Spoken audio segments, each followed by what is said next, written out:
Hello friends, HTML language सीखने की series में आपका मैं हार्दिक स्वागत करता हूँ। आज हम जानेंगे फ्रेम सेट टैग के बारे में। तो सबसे पहले मैं आपको फ्रेम सेट टैग के बारे में कुछ बेसिक डिटेल्स बताना चाहूँगा जो इस प्रकार है। HTML frames are used to divide your browser window into multiple sections where each section can load a separate HTML document। कहने का मतलब यह है HTML frames हमारे वेब ब्राउज़र की जो विंडो है उसको कई भागों में डिवाइड कर देता है। डिवाइड में आगे आपको एक अभी एग्जांपल दूंगा जिसमें आप देखेंगे कि विंडोज़ एक ही वेब ब्राउज़र के अंदर 3-4 विंडोज़ होंगी जो अलग अलग वेब पेज को शो करेंगी। A collection of frames in the browser window is known as a frame set. कोई कलेक्शन फ्रेम्स का एक विंडोज़ के ब्राउज़र की विंडो में फ्रेम सेट कहलाता है। अब हम डिसएडवांटेज जो है फ्रेम्स की वो देखेंगे। Some smaller devices can not cope with frames often because their screen is not big enough to be divided up. कहने का मतलब यह है कि कुछ स्मॉलर डिवाइस जो हमारी होती हैं उसमें हम एक ही वेब ब्राउज़र के अंदर जब हम कोई पेज खोलते हैं उसमें बहुत सी विंडोज़ नहीं देख पाते। यह इसका सबसे बड़ा डिसएडवांटेज है। उसके बाद हम यह चीज़ जानेंगे कि sometimes your page will be displayed differently on different computer due to different screen resolution. कई बार हमारे कंप्यूटर आधुनिक नहीं होते हैं, नए नहीं होते हैं, तो पुराने कंप्यूटर में जो रेजोल्यूशन होता है वो हमारे फ्रेम सेट टैग को सही से सेट नहीं कर पाता। उसमें जो अलग अलग विंडोज़ हमारी खुलेंगी वो रेजोल्यूशन सेट नहीं कर पाती, इसलिए हमारी फ्रेम सेट जो टैग है वो वेब पेज में दिक्कत करता है। अभी भी हमारे कुछ ऐसे ब्राउज़र्स हैं जो फ्रेम सेट की टेक्नोलॉजी को सपोर्ट नहीं करते हैं। तो इसके बाद हम ज़्यादा देर न गवाकर हम सीधे कैसे हम फ्रेम सेट का यूज़ करें, तो हम सीधे क्रिएट कैसे करें फ्रेम्स को किसी वेब ब्राउज़र में, इसके बारे में जानेंगे। To use frame on a page we use frame set tag instead of body tag. यहाँ पे ये बोल रहा है कि हम फ्रेम सेट टैग को यूज़ करेंगे बजाय बॉडी टैग के। जी हाँ, यदि हम किसी वेब पेज में फ्रेम सेट को यूज़ करना चाहते हैं, मतलब कि फ्रेम टैग को लगाना चाहते हैं, तो हम उस समय बॉडी टैग को नहीं यूज़ करते हैं। उस समय हमें केवल फ्रेम सेट ही लिखना होता है, जैसे कि इन्होंने यहाँ पर हमें शो किया है। जैसे हमने अन्य कोई टैग लगाए हैं उसी तरीके से सीधे अब हम ज़्यादा देर न गवाकर एग्ज़ाम्पल लेंगे और जानेंगे कि एग्ज़ाम्पल के तर्ज पर कि फ्रेम सेट किस तरीके से काम कर रहा है। तो देखिए, मैं यहाँ पे मेरा प्रोग्राम पहले से लिखा हुआ है, इसको मैं कॉपी कर सीधे अपने वेब ब्राउज़र में रन करके देखूँगा। मुझे ज़्यादा कुछ नहीं करना है, एक नोटपैड को दोबारा से यहाँ पर पेस्ट कर देना है इसमें और इसको मुझे सेव कर देना है। मैंने इसको फ्रेम कर सेव कर दिया है। .html में नेक्स्ट एक्सटेंशन जो है वो लगा दिया है। इसके बाद मैं इसको रन करूँगा और दिखाऊँगा आपको कि वो किस तरीके से कार्य कर रहा है। यहाँ पर इससे हो गया है फ्रेम, मैंने इसको रन किया तो अब आप देख सकते हैं कि मेरे वेब ब्राउज़र में 3 जो है वो डिवाइड जो है हो चुका है। बीच में आप लाइन को आपको ये शो हो रही होगी, तो मैं आपको दिखाता हूँ कि किस तरीके से रन हुआ। आप यहाँ पर देखेंगे सिंपली HTML हमने टैग लगाया है। देखिए, HTML के अंदर हमने हेड टैग लगाया है, टाइटल टैग, जैसे कि आप प्रीवियस लेक्चर में आपने मेरे सुना ही होगा कि ये सब टैग क्यों लगते हैं।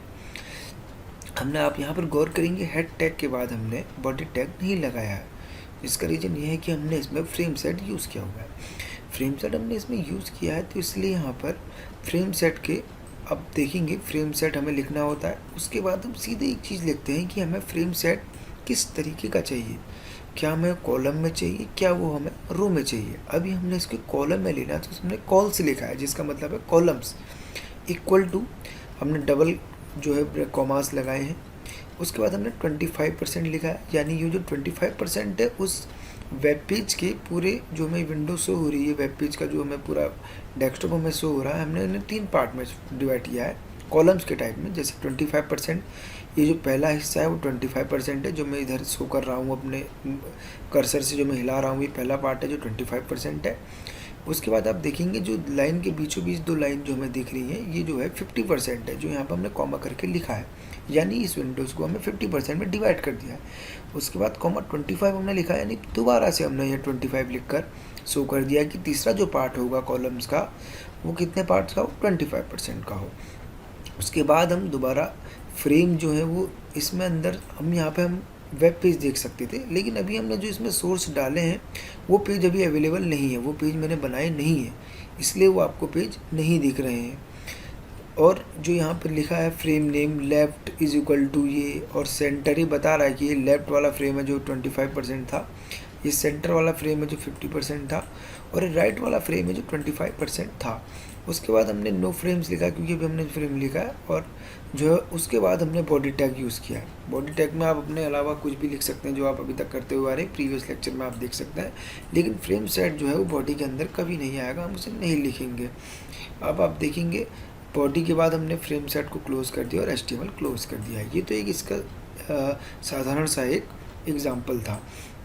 अब मैं आपको अगर ले चलूँ अपने एक दूसरे एग्ज़ाम्पल में, तो आपको मैं दिखाना चाहूँगा ये वाला एग्ज़ाम्पल जो इस तरीके से है।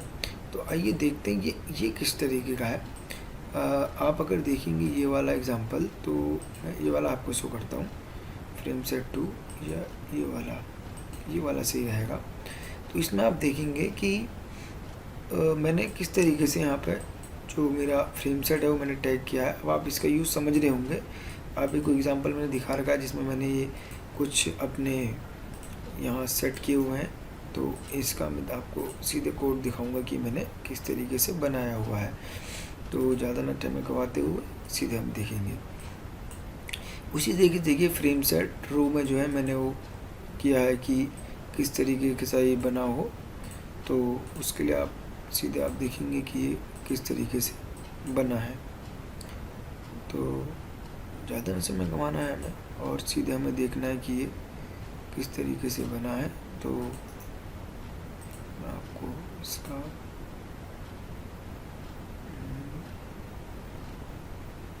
हाँ जी, इधर देखिए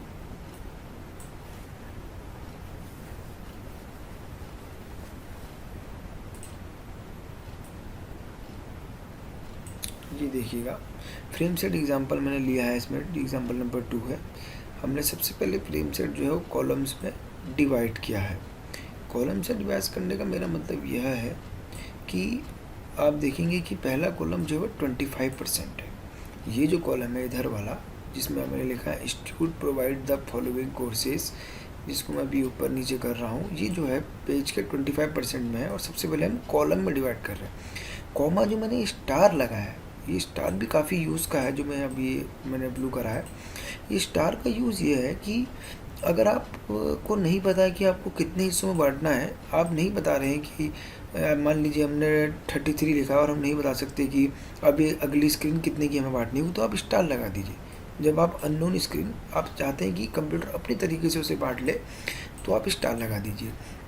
उसके बाद आप देखेंगे कि मैंने जो फ्रेम का सोर्स है जो यहाँ है, ये वेलकम NCC ऑनलाइन वेबसाइट, जो मैंने ऐसे लिख दिया है institute provide the following course वाला, ये जो आप देख रहे हैं, ये मैंने यहाँ पर फ्रेम सोर्स पारस अपना जो D है उसमें अंदर ही पेज सेव किया हुआ है, इसलिए यहाँ ये शो हो रहा है इस वाले फ्रेम के सेट में, कॉलम नंबर 1 में।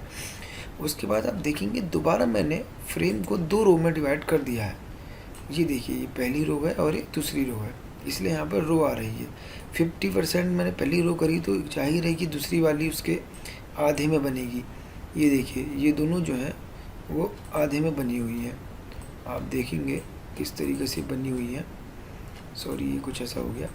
ये देखिए 50% मैंने देखा, ये रो लिखा है, दोबारा फ्रेम सेट लगा के रो इक्वल टू 50 स्टार, यानी जो देखिए ये 50% है वाला, ये दोबारा 50% है। इसमें मैंने 2 पेज दोबारा से इंस्टॉल किए हुए हैं, जैसे frame source is equal to D, पहला पेज ये है, उसमें ये जो आप देख रहे हैं मार्कशीट, और दूसरा है जो ये है। और हमने उसके बाद देखिए यहाँ फ्रेम सेट क्लोज किया, वो इसके लिए है। लास्ट में हमने जो मेन फ्रेम सेट किया वो मेन वाले के लिए, और हेड टैग क्लोज कर दिया है। आप देखेंगे इस तरीके से, यहाँ मेरा पहला फ्रेम है और ये मेरा दूसरा फ्रेम है। तो मैं उम्मीद करता हूँ कि इस जो फ्रेम सेट टैग है उसका जो बेसिक डिटेल्स मैंने दी हैं उसे आप समझ गए होंगे, और मैं चाहूँगा कि आप इस चैनल को सब्सक्राइब करना बिल्कुल ना भूलें, क्योंकि अगर आप इस चैनल को सब्सक्राइब करेंगे तो आपको इसी तरीके से HTML की या अन्य तरीके की वीडियो मिलती रहेंगी। और अगर आपको ये वीडियो पसंद आ रहे हैं तो आप इन्हें ज़्यादा से ज़्यादा लोगों के बीच में शेयर कीजिए, क्योंकि शेयर करने से यह आपको अन्य लोगों को जो इंग्लिश समझने में थोड़ा डरते हैं या उन्हें इंग्लिश जल्दी समझ में नहीं आती है, तो वो इस वीडियो के ज़रिए अपना जो कोर्स है उनका वो पूरा कर पाएंगे। तो फ़िलहाल इस लेक्चर में इतना ही। आगे आपको इस तरीके की वीडियो मिलती रहेंगी। Thank you.